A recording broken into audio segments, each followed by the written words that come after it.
செல்வ பெருந்தகை வந்து இந்த மாதிரி துப்புரவு தொழிலாளர்களுடைய பேர்ல அவர் வாகனத்தை வாங்கிக்கிறாரு. வாங்கிட்டு அவங்களுக்கு மாசம் 50,000 கொடுத்துறாரு. எப்படியோ அவங்களுக்கு பணம் போதா இல்லையா? இல்ல இந்த திட்டத்தின் பேர்ல செல்வ பெருந்தகை எப்படி வாங்க முடியும் முதல்ல? அந்த மாதிரி தூய்மை பணியாளர் தானே வாங்க முடியும். அவங்கள வந்து அவங்களுடைய பேரை வச்சு இவர் வாங்கிடுறாரு. ஓ இப்ப மெடிக்கல் ஷாப் வச்சிருக்கீங்கன்னா ஒரு டிஃபார்ம் படிச்சவருக்கு தான் லைசன்ஸ் கொடுப்பாங்க. ஒரு மெடிக்கல் ஷாப் நடத்துறதுக்கு 130 ஸ்கொயர் ஃபீட் இருக்கணும். ஒரு டிஃபார்ம் படிச்சிருக்கவருக்கு தான் உங்களுக்கு வைக்கிறதுக்கு மெடிக்கல் ஷாப் வைக்கிறதுக்கு லைசன்ஸ் கொடுப்பாங்க. அப்போ அந்த டிஃபார்ம் படிச்சவங்கள்ட்ட அந்த லைசன்ஸை வாங்கிட்டு நீங்க யாராவது ஒருத்தவங்க கடை நடத்துவாங்க. அந்த லைசன்ஸ்க்காக மாசம் அதாவது கொடுப்பாங்க. இந்த பெட்ரோல் பங்கு, இந்த கேஸ் ஏஜென்சி இதெல்லாம் இருக்கு இல்லையா? அதுக்கு நிறைய கோட்டாஸ் இருக்கு. ஊனமுற்றோர்கள் கோட்டா இருக்கு, அந்த மாதிரி கோட்டா இருக்கு.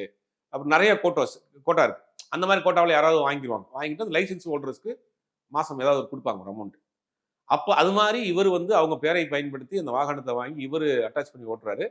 அந்த பேரை பயன்படுத்தியதுக்காக அவருக்கு மாசம் ஒரு அமௌண்ட் கொடுக்குறாரு. இவருடைய அண்ணன் பையன் பேர்ல இது நடத்திட்டு இருக்காரு.